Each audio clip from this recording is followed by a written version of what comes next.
Good day, everyone.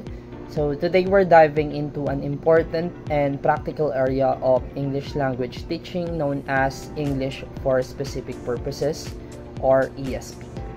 So unlike general English, ESP is designed to meet the particular needs of specific groups of learners, whether they are preparing for careers in engineering, medicine, business, tourism, or even teaching. It's all about using English within a real-world context that is relevant to learners' profession or field of study. So in this session, I'll be presenting a series of questions, answers, and explanations that will help you better understand what ESP is and how it is taught, especially why it matters. So we will explore its features, types, approaches to syllabus design, and how it differs from general English teaching. So let's begin our journey into the world of English for specific purposes. So number 1, question. Which of the following is not a characteristic of English for specific purposes, or ESP? A. Focus on the language needs of specific group of learners. B. Use of authentic language materials. Or C. Emphasis on grammar and syntax. Or letter D. Development of communication skills appropriate to specific contexts. Now, what we are looking for is the one that is not a characteristic of English for specific purposes. The answer for this is letter C. Emphasis on grammar and syntax. Since ESP prioritizes the development of communication skills tailored to specific contexts and the use of authentic materials that are relevant to learners' needs. While grammar and syntax are important, they are not the primary focus in ESP. Now let's proceed to number 2. Number 2 question. What is the most effective classroom activity for teaching ESP? Most effective classroom activity for teaching ESP. Is it A.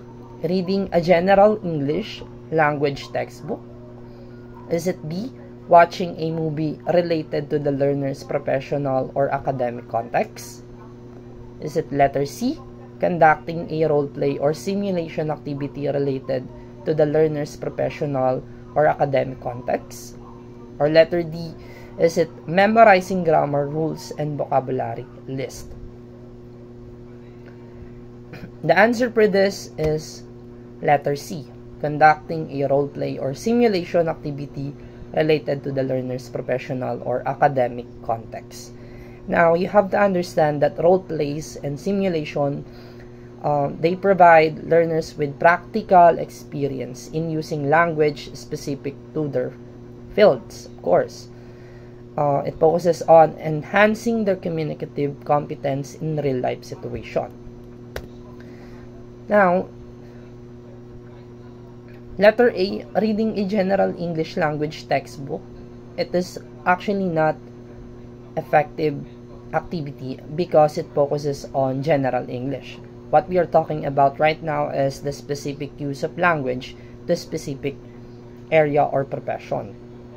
Letter B, watching a movie related to the learner's professional or academic context. Yes, it might help, but the information that we might get from the movie may not be as accurate as studying ESP. And lastly, letter D, memorizing grammar rules and vocabulary list. You need to understand that ESP focuses on specific areas or fields. And we are not focusing on memorizing grammar rules and vocabulary list. Okay, so let's now proceed to number 3. Number 3, which type of syllabus would contain topics like properties and shapes, structures, action and sequence, and cause and effect? Is it letter A, structural or situational syllabus? B, skill syllabus? C, functional or notional syllabus? Or D, functional task-based syllabus? The answer is letter C, functional and notional syllabus. Functional and notional syllabus organizes language learning around functions. For example, requesting, apologizing, and notions, for example, time, frequency, making it suitable for teaching specific topics like cause and effect.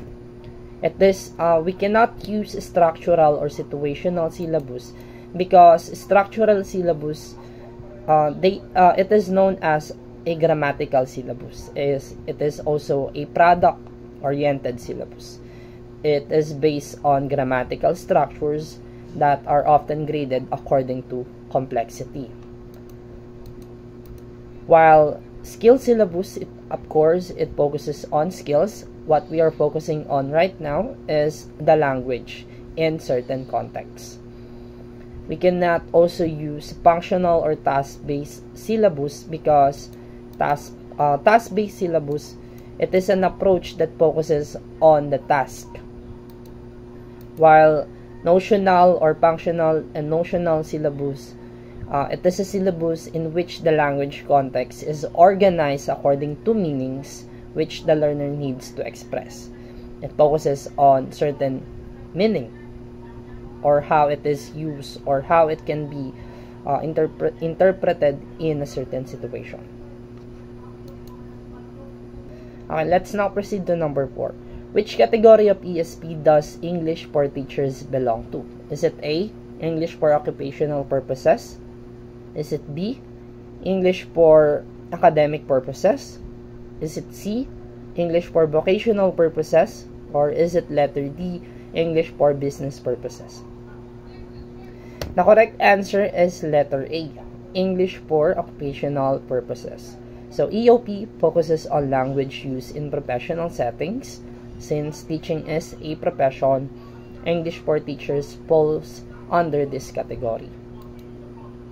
Now, what you need to understand is that why it does not fall under EAP, because EAP is designed for learners who need English for study in academic setting, such as universities or college, and it focuses on skills like writing essays, understanding lectures, or reading academic texts.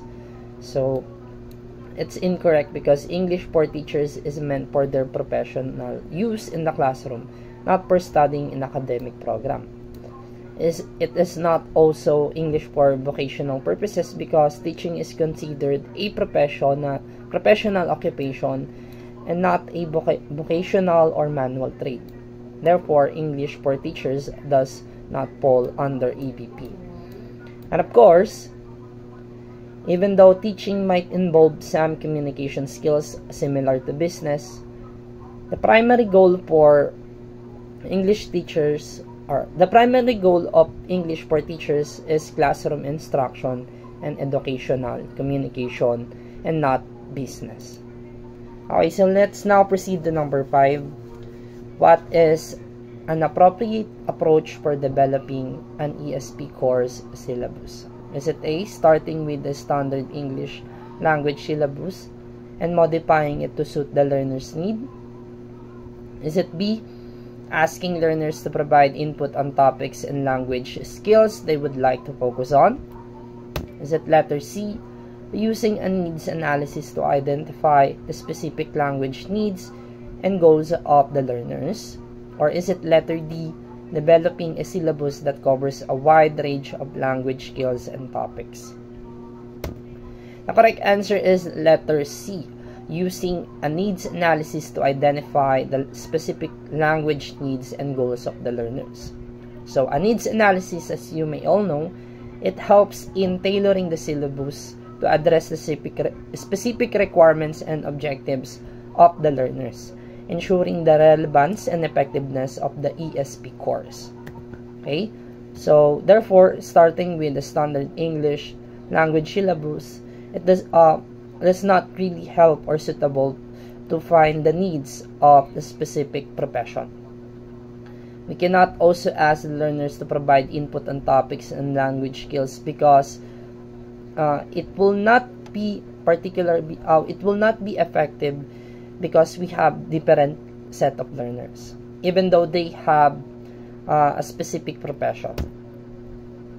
And of course, we cannot also develop a syllabus that covers a wide range of language skills if the focus of the ESP is the needs of specific areas or profession.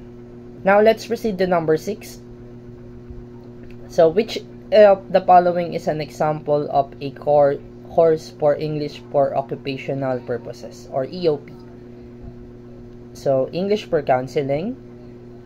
Is it A, English for counseling? Is it B, English for classroom application? Is it C, English for technicians? Or is it D, English for social advocacy? The correct answer is letter C, English for technicians. Of course, EOP courses are designed for specific professions. English for technicians caters to the language needs of individuals in technical fields, making it a clear example of EOP. Okay, for number 7, which of the following is not typically associated with ESP? Is it A, focus on the language needs of specific group of learners? Is it B, the use of authentic language materials? Is it B, emphasis on grammar and syntax? Or is it D, development of communication skills appropriate to specific contexts? The correct answer is letter C. So it is not an example, or it is not associated with ESP because ESP emphasizes practical language use in specific contexts over detailed grammatical instruction. The primary goal is effective communication in targeted professional or academic settings. Number 8. What is the main concentration of ESP? Is it A, teaching language grammar and structures? Is it B, teaching vocabulary? Is it C, teaching language in context? Or D, identifying student language needs? The correct answer is letter C, teaching language in context. So ESP focuses on teaching language as it is used in a specific context, ensuring that learners can apply their skills effectively in real-world situations that are relevant to their fields. Number 9. So what are the 3 features common to ESP? A, context, needs analysis, materials. B, authentic materials, self-direction, context. C, purpose-oriented, materials, and context. Or D, authentic materials, purpose-oriented, and self-direction. So the correct answer is letter A, context, needs analysis, and materials. Because ESP courses are characterized by their focus on specific contexts in which language is used, a thorough needs analysis to determine learner requirements, and the use of materials tailored to those needs. Okay, last number. Which principle points out a systematic analysis of specific learning needs and language use for purposes as essential in ESP? A, needs analysis. B, curriculum design. C, material development.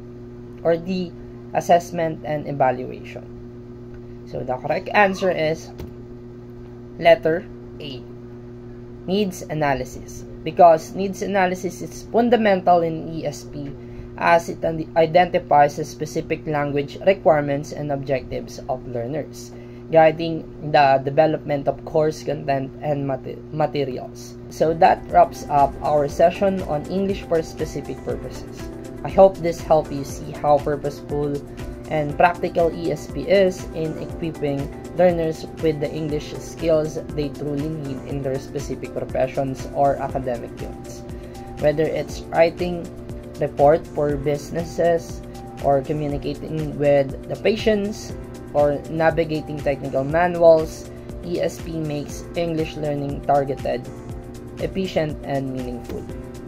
So as a future educator, professionals, or even curriculum designers, always remember that understanding your learners' needs is key to making English instruction relevant and effective. So thank you for your attention and curiosity today. Keep exploring how language serves people in real-world contexts and how we as educators can help bridge the gap between language and life. So see you next time. Thank you.